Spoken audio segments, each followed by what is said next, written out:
Praise the Lord. இன்றைய தியானம் லூக்கா 12:27 முதல் 34 வரை. காட்டு புஷ்பங்கள் எப்படி வளருகிறது என்று கவனித்து பாருங்கள். அவைகள் உழைக்கிறதும் இல்லை, நூற்கிறதும் இல்லை.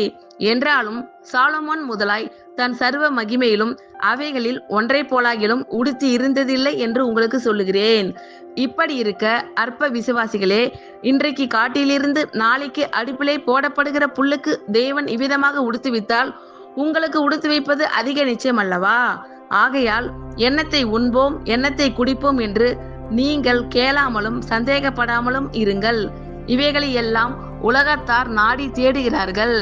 இவைகள் உங்களுக்கு வேண்டியவைகள் என்று உங்கள் பிதாவானவர் அறிந்திருக்கிறார். தேவனுடைய ராஜ்யத்தையே தேடுங்கள், அப்பொழுது இவைகள் எல்லாம் உங்களுக்கு கூட கொடுக்கப்படும்.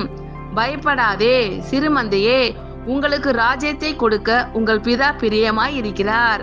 உங்களுக்கு உள்ளவைகளை விற்று பிச்சை கொடுங்கள்.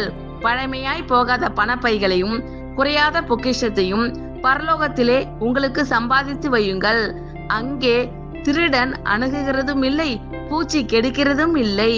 உங்கள் பொக்கிஷம் எங்கே இருக்கிறதோ அங்கே உங்கள் இருதயமும் இருக்கும். ஆமென். கர்த்தர் உங்கள் அனைவரையும் ஆசீர்வதிப்பாராக. God bless you all.